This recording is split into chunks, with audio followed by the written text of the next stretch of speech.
Good morning, everyone. Our topic is numerical evaluation of longitudinal forces in railway bridges. Myself, Dinesh, and Suresh Babu. External guide is Dr. S. Parivalal, Principal Scientist, SCRC Taramani. Internal guide, Dr. M. Thiruvangadam, Professor, Veltech IT College. Our aim is to evaluate the longitudinal force in ballasted track and a ballastless concrete railway bridge due to tractive effort and braking force of trains. Scope and objective: to numerically evaluate the amount of longitudinal force in the both ballasted and ballastless bridge. To identify the amount of longitudinal force transferred at rail level, girder level and at the pier level in both cases. To compare the amount of longitudinal force induced in both cases. Introduction. Evaluation of longitudinal force is very important for the performance evaluation of older bridges and also construction of design of new bridges. The earlier bridge rule does not provide any codal provision for tractive and braking forces, and these forces were generally not considered while designing the older bridges. Because of less powerful and lighter locomotives are used and the bridges carried lighter loads. There is increase in axle loads due to the iron transport to various parts of India. Hence, the bridges are subjected to effect of braking and tractive forces. Thus, it obvious there is need to evaluate the longitudinal force on concrete bridges. Next. Transformation of longitudinal force from rail to superstructure. There are two efforts: traction force, braking force. Broken rail forces also explained. Tractive force. Tractive forces are the locomotive force to pull the cars at a steady speed to accelerate a train. Braking force. Braking force are the locomotive force to stop the cars at a steady speed. So next, the assumptions made to estimate the train longitudinal forces. We have to use the heaviest and longest train that is expected to run on the concerned route and in the current technology, and we have to use the full rated traction force of the locomotives. Basically, diesel engine and electric engine locomotives generate the maximum traction when moving at a low speeds. Use the fewest locomotives, which is greater than the estimated train resistance. That is economical. So, economics of railroading generally favor using the fewest locomotives to move a train, thereby invoking lower speed and higher traction capacity. Assume there are no helper units and braking is by dynamic brakes. This will concentrate the traction force in the head end of the train only and thereby create largest local forces on the structure. So then literature review.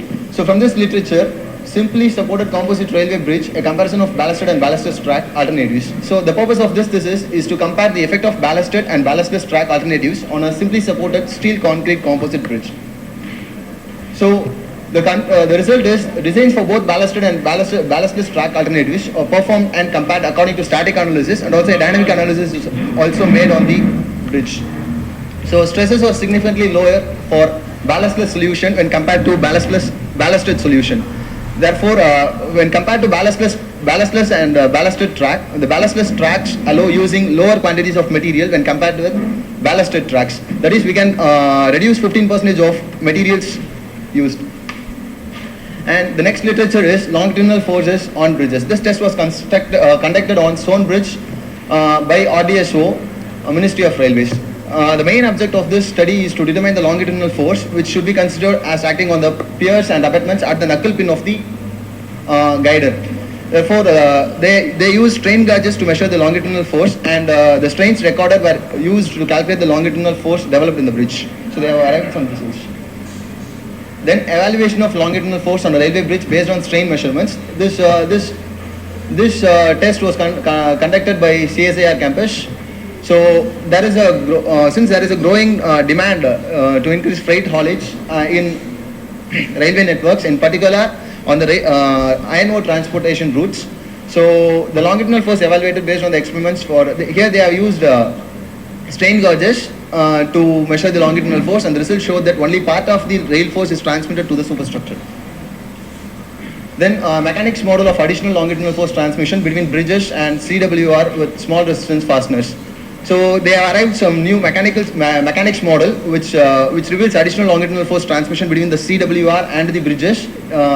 So from this they have compared the two conditions, that is both ballasted and ballastless condition. When compared with ballast bridges, the ballastless bridges have much stronger additional transmission of longitudinal force from CWR, continuous welded rail, and the bridges. No, sir, we are going to say ballastless is better than ballast. So this is our methodology. Acquiring details of bridge we have already completed. Then geometric modeling is also completed. Finite element modeling is also completed. Then we are just going to calculate load, analysis, result, and evaluation of longitudinal force. So this is a software we are going to we are using. There is Abacus software, which is a finite element analysis software. Using this, we can analyze the structure model and analyze using finite element modeling. So, Bridge details. Bridge is a precessed concrete girder. There are number of 14 spans. Clear span is 20.5 meter, 22.3 meters FAT span. Overall span is 22.9 meter. Depth of girder is 1.72 meter. The bearing which are used is elastomeric bearing, which is obtained from European rubber. Track type is ballasted. Slipper type is precessed concrete slippers. Geometric modeling. Girder at the support and girder at the mid span. This is I section. Next. This is the cross girder, top plan view of the precessed concrete girder. This is I section and this is the cross girders. Cross section of the girder, slab, slipper and rails. The slipper size is 5.29 meter, 2.59 meter. Broad gauge we are using. Next. Flat footed rail, standard dimensions, and concrete slipper, standard dimensions. Cross section of pier cap and pile caps.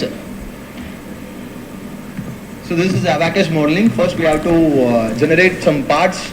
So what are the parts we are going to add? We have to first generate that, and then through assembly we have to give interaction, and we should assemble the model.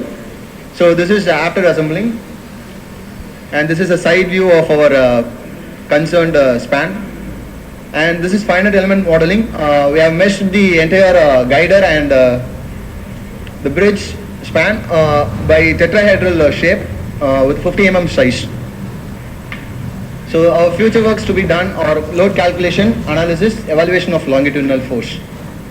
So these are our references. Thank you. Thank you.